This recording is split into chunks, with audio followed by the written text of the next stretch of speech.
Bonjour, Alina Moyon, aromathérapeute, olfactothérapeute. Aujourd'hui, je vais vous montrer une jolie découverte que j'ai faite.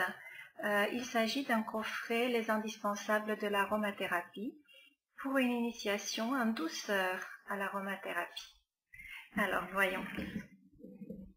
Il s'agit d'un joli sac en coton et à l'intérieur, qu'est-ce qu'on trouve?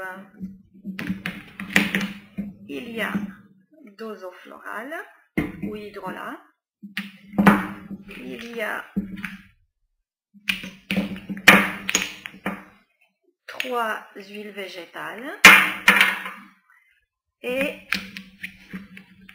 aussi 3 huiles essentielles. Alors, à quoi peut-on utiliser tout ça? D'abord, les huiles végétales. Il y a l'huile végétale de jojoba. Elle est improprement nommée huile végétale en fait, parce que de par ses caractéristiques chimiques, elle a une composition qui s'approche de celle du sébum humain, ce qui fait qu'elle est très agréable à utiliser, quel que soit le type de peau, parce qu'elle est séborégulatrice. Donc, elle ne va jamais laisser de film gras à la surface de la peau. Elle peut remplacer avantageusement la crème de jour, quel que soit le type de peau. Ensuite, il y a l'huile végétale d'amande douce, qui ne demande même plus de présentation. Elle est tellement connue pour son action sur les peaux sensibles, même les peaux sensibles des tout petits. Dès qu'il y a des problèmes d'irritation, démangeaison, dû à une carence du film hydrolipidique.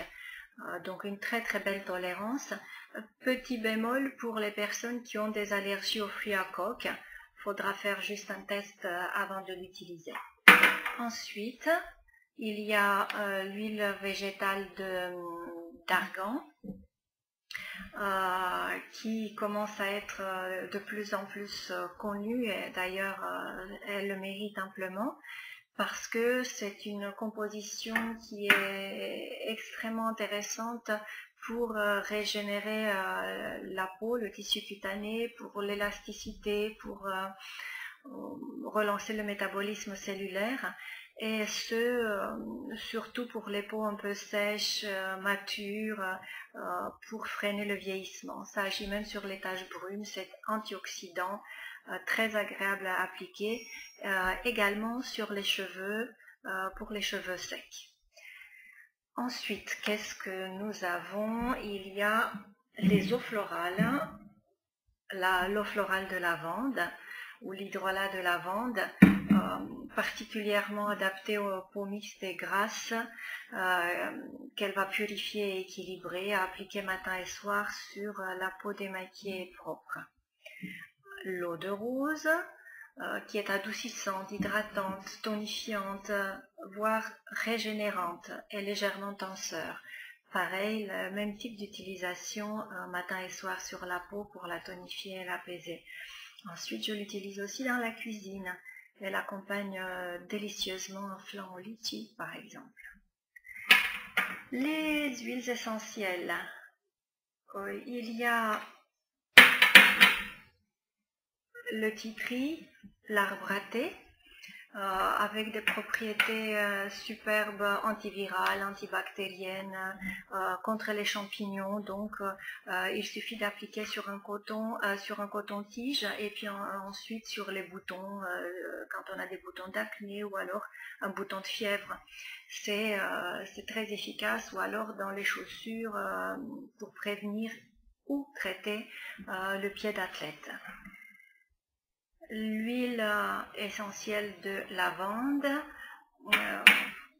Alors là, la palette est très très large pour l'utiliser. Angoisse, insomnie, troubles du sommeil, stress, anxiété, émotivité, ou alors pour désinfecter dans des problèmes cutanés. On peut l'appliquer pur sur la peau, pour tous ces soucis-là, ou alors pour favoriser l'endormissement, pulvériser juste ou appliquer juste quelques gouttes sur un mouchoir, respirer ça et profiter du doux parfum de lavande après une journée agitée ou stressante. Ou alors dans le bain, mélanger un tout petit peu de gel douche. C'est valable quel que soit l'âge, à partir en fait de 3 ans. Et la dernière huile essentielle, c'est l'essence d'orange.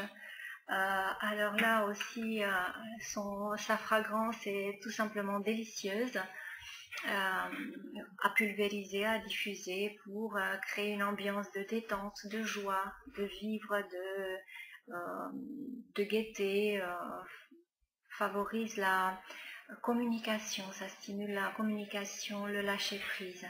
Donc surtout avec les fêtes qui approchent, avec tout ce que les réunions de famille qui vont avoir lieu, c'est très agréable à diffuser. En plus, ça convient aux très jeunes enfants.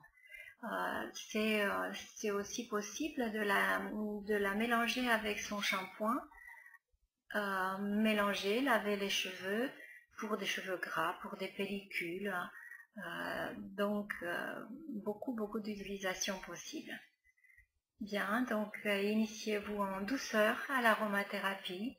Ça peut aussi faire l'objet d'un cadeau pour les fêtes de fin d'année, pour partager avec d'autres cette passion pour les huiles essentielles et puis pour se soigner au naturel. Au revoir.